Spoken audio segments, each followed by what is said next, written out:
Hello, dear students. Today we shall complete chapter The Browning Version,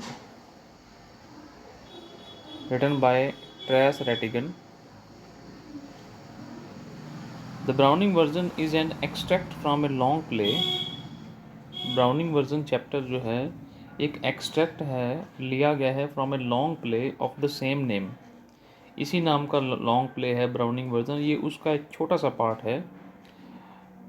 It deals with what theme? Let us see. It deals with the idea that those who stick to principles often come to grief. ये कैसे deal से belong करता है, deal करता है कि जो idea those who stick to principles, जो लोग अपने सिद्धांतों से अड़ जाते हैं, often come to grief. Principles means सिद्धांत, rules, regulations.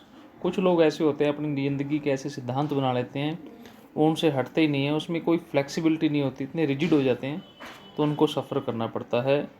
A good teacher has to suffer a lot if he is unpopular among his student and fellows. This chapter deals with the relationship of teacher and student. A good teacher, who is a good teacher in the sense of teaching, he has also to suffer a lot if he is unpopular among his students and fellows. अगर अपने students में, अपने colleagues में वो unpopular है तो उसे काफ़ी कुछ झेलना पड़ता है, although he is good in his subject. Let us see what are the main characters in this story. In this character there are four main characters. First is the teacher who has to suffer, Andrew Crocker Harris, an old classic teacher, Andrew Crocker Harris. And second is Millie Crocker Harris, she is the wife of Andrew Crocker Harris. And third is Frank Hunter, science teacher. And fourth is Taplow. Taplow is the name of student, 16-year-old obedient and hard-working student. Now let us see what is the story. The story begins with Taplow's meeting with Frank. Taplow's meeting with Frank. Who is Frank? Science teacher.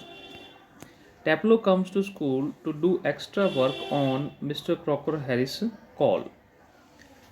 Sorry, it is Harris. Taplow comes to school. Taplow जो है वो school में आता है to do extra work on Mrs. Crocker Harris' call. Mr. Crocker ने उसे school में बुलाया है एक्स्ट्रा वर्क के लिए, तो वो स्कूल में आता है. But mister Crocker Harris was not there. His teacher was not there. So he meets Mr. Frank, a science teacher. तो वहाँ पर मिस्टर फ्रैंक बैठे होते हैं, साइंस टीचर. तो उनसे बातचीत चलती है. He ask him the reason of his arrival, क्यों आया है वहाँ पर. वो उसे बताता है कि Mister Crocker has called him. तो बातें करते हैं. तो he discuss that express his desire to join science stream if his result is favourable. तो वो टैप्लो जो है मिस्टर फ्रैंक को बताता है, साइंस टीचर को, कि उसका इंटरेस्ट साइंस में है. His interest is in science stream if his result is favourable. अगर उसका रिजल्ट फेवरेबल होगा तो वो साइंस में इंटरेस्टेड है. And during the discussion he shows his dislike for Mister Crocker Harris, who does not tell the result unlike other teachers. During discussion Taplow Mister Frank को बताता है कि मिस्टर क्रॉकर जो हैं वो अच्छे टीचर नहीं हैं. He does not tell the result in advance unlike the other teachers. बाकी जैसे टीचर बताते हैं उनकी तरह जो है वो रिजल्ट नहीं बचाता है, बल्कि जो बाकी टीचर्स हैं वो रिजल्ट बता देते हैं. Says science is more interesting than the Greek literature. Taplow says that science is a more interesting subject than the Greek literature. अब ग्रीक लिटरेचर कौन पढ़ाता है? Mister Crocker. तो कहता है कि जो मिस्टर क्रॉकर द अगमेम्नन पढ़ाते हैं, एक ग्रीक ट्रेजिक प्ले ए मक, तो उसको एक मक बोलते हैं, काफ़ी बोरिंग है, डल है. तो that is not interesting topic that is being taught by Mister Crocker Harris, very difficult to understand. तो when Mister Frank listens this things, तो Frank admits his telling the result to his students, before the official announcement. Frank ये बात मानता है कि हाँ, जब official announcement होती है रिज़ल्ट की, हम उससे पहले बच्चों को बता देते हैं इनडायरेक्टली कि हाँ आप पास हो, आपने अच्छा किया पेपर। और साथ ही साथ ही confesses his dislike of science he teach. Mister Frank ये भी बताता है कि साइंस उसका सब्जेक्ट है, ठीक है वो पढ़ाता है, लेकिन वो साइंस को लाइक नहीं करता। He dislike his subjects although he is teaching that subject, and regards Taplow's coming to school for extra work as his bad luck. और कहते कि it is your bad luck that you have come here as for extra work. तुम यहाँ पर extra work के लिए यहाँ पर आए हो, it is your bad luck. तो एक तरह से मिस्टर फ्रैंक जो है वो टैप्लो को इंस्टिगेट करता है, किसके खिलाफ? मिस्टर क्रॉकर हैरिस के खिलाफ। तो Taplow's opinion about mister Crocker Harris. तो Mister Frank during the discussion he ask him tell something more about Crocker Harris. तुम क्रॉकर हैरिस के बारे में और क्या जानते हो, क्या what is your opinion about him? तो Taplow calls Mister Crocker Harris inhuman. कहते हैं कि इन ह्यूमन, उसमें कोई इंसानियत की फीलिंग नहीं है, he is inhuman, though he regrets saying so half heartedly later. लेकिन जब उसे लगता है कि मिस्टर फ्रैंक जो जानबूझ के उसके उकसा रहे हैं, तो he regrets, he feels sorry also, वो उस मन ही मन में सॉरी फील करता है कि उसे अपने टीचर मिस्टर क्रॉकर हैरिस की बुराई नहीं करनी चाहिए किसी और टीचर के सामने। और इमिटेट्स हिज टीचर, तो वो जो है वो टीचर की इमिटेट भी करता है, क्रॉकर हैरिस की नकल भी करके दिखाता है। जिस तरीके से वो लाउडली थ्रोटी वॉइस में बोलते हैं, उस तरीके से वो आवाज़ भी निकाल कर दिखाता है, इमिटेट करता है। तो Frank encourages him to tell more about mister Crocker Harris. Mister Frank science teacher जो हैं वो उसको एनकरेज करते हैं टैप्लो को कि अपने क्रॉकर हैरिस के बारे में और क्या जानते हो। तो Taplow dubs his teacher as a sadist. Taplow जो है अपने टीचर को सैडिस्ट बोलता है। क्रॉकर हैरिस एक सैडिस्ट है। सैडिस्ट कौन होता है? Sadist is a person who feels happiness by giving pain to others. जो दूसरों को दुख को देखकर, दुखी देखकर, पेन देकर खुश होता है, तो वो उसको क्या कहते हैं? सैडिस्ट। तो टैप्लो टीचर को क्या डब्स हिज टीचर, क्या नाम देता है उसको? सैडिस्ट। मोर देन ए सैडिस्ट, बल्कि वो तो मोर देन ए सैडिस्ट है। Even though he does not beat, लेकिन ये भी बताता है कि टीचर वो कभी मारते नहीं हैं।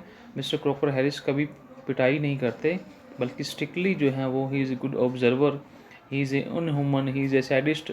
लेकिन साथ साथ वो एक अच्छा भी लगता है टीचर उसको कि वो कभी किसी की पिटाई नहीं करते। Frank says boy should exploit Harris weakness. तो मिस्टर फ्रैंक ये कहता है कि वो इस तरह का, अगर वो एमेबल नेचर का है, तो उसको क्या करना चाहिए? बच्चों को, स्टूडेंट्स को क्रॉकर हैरिस की वीकनेस का फ़ायदा उठाना चाहिए। तो जब टैप्लो जो है वो मिस्टर क्रॉकर हैरिस की प्रेज़ करता है, तो Mister Frank's started feeling jealousy. Frank जो है वो जेलसी फील करने लग जाता है। Taplow admits that despite his teacher strictness he likes him for his dedication.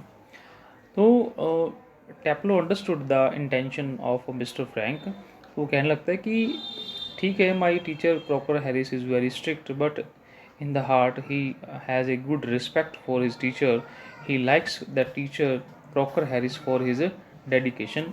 मैं उनकी डेडिकेशन के लिए, जो उनका he is always fair and objective, तो for that I like him, मैं उसको पसंद करता हूँ। He admits his teachers essentially good. वो ये भी कहता है कि जो उसके जो टीचर हैं वो एसेंशली गुड हैं। तो फ्रैंक फील जेलस। फ्रैंक जो इस बात पे जेलसी फील करता है, and ask him to leave as his teacher is 10 minutes late. तो काफ़ी टाइम हो चुका है, 6:30 का टाइम था और 6:40 हो चुके थे, 10 मिनट्स ऊपर हो गए हैं। तो Frank when he started feeling jealous he says to Taplow, who is him here? Taplow. वो टैप्लो को कहता है कि तुम अब चले जाओ, तुम्हारे टीचर अब नहीं आएंगे, वो लेट हैं। तो इतने में क्या होता है कि Millie Crocker's arrival. Millie Crocker is the wife of Mr Crocker Harris. तो Millie Crocker the wife of Taplow's teacher appears all of a sudden. एकदम से वो आ जाते हैं। तो Taplow fears she might have overheard his comments about her husband. Taplow को मन ही मन में डर लगता है कि शायद मैम ने जो वो अपन उनके हस्बैंड के बारे में मैं बातें बता रहा था, शायद वो सुन ना ली हों। तो मिली आस्क टैप्लो टू गो अवे। तो मिली जो है टैप्लो कहती है कि अब तुम चले जाओ, अब वो अभी नहीं आएंगे। I will say to him कि आप यहाँ पर वेट करके गए थे। लेकिन टैप्लो जो है वो वहाँ से जाना नहीं चाहता। तो he was having a fear in his mind that mister Crocker Harris would become angry if he goes away, but she assures him that he should go away. She will handle all the things, and she gives him the prescription. वो एक उसको slips देती, prescription to get a prepared a medicine from the chemist, कि वो chemist की shop पे जाए और एक ये medicine locker they they. And when Taplow was pressurized by that Millie Crocker, so he was agree to leave the place. So Taplow hesitates, and Millie assures him that she would take the blame for his absence, कि वो सारा blame अपने ऊपर ले लेगी, he should not worry. तो in the end Taplow leaves for the chemist shop, और Taplow जो है बड़ी मुश्किल से वहाँ मानता है और वो चला जाता है लास्ट में। और and the here the story ends, और यहाँ पर जो स्टोरी जो है वो एंड होती है। तो in this way we see that this is the story of a unpopular teacher but who is a good teacher. This is the story of a good teacher but he was unpopular. तो इस चीज़ का काफ़ी effect रहता है कि he was very strict, he was very unpopular among his students and fellows in his colleagues, among his colleagues. So उसका क्या इफ़ेक्ट रहेगा कि due to this strictness he was not liked by the students. तो उसको जो पहले से advance में उसको रिटायर किया जा रहा है, he is going to be retired prematurely, he is going to be retired prematurely, time आने से पहले उसको रिटायर किया जा रहा है। And he will not get his pension also, and the school is also not going to give him a pension. School जो है उसे पेंशन भी नहीं देने जा रहा। And his future is bleak. Mister Crocker Harris का जो फ्यूचर है दैट इज़ ब्लीक, फ्यूचर जो है वो उसका ब्लीक है, डार्क है। Though Taplow calls him a sadist and inhuman, but he has a good opinion about him. So in the last we can say that this is a story about the teacher who is a good but an unpopular teacher. In his teaching he was good, but he was unpopular among the students and the colleagues due to his strictness. So this is the story about the Browning version. I hope you well understood this story. So a writer seems to suggest that one should be practical. Writer जो है हमें एक suggestion दे रहा है कि हमें एक practical होना चाहिए, we should be practical in approach, हमें अपनी अप्रोच में प्रैक्टिकल होना चाहिए। If one is good one should be flexible also. अगर एक कोई अच्छा है तो उसे एक फ्लैक्सिबल भी होना चाहिए, one should be flexible also in his nature. Too much rigidity is useless. अगर आप ज़्यादा रिजिड हैं, स्ट्रिक्ट हैं, रिजिडिटी क्या होती है? Strictness. Too much rigidity is useless, उसका कोई फ़ायदा नहीं होता। तो हैरिस का एग्जाम्पल आपके सामने है। Harris is a capable teacher but he seems to be excessively rigid. वो बहुत ज़्यादा रिजिड था about the rules and conventions. So thank you, have a nice day.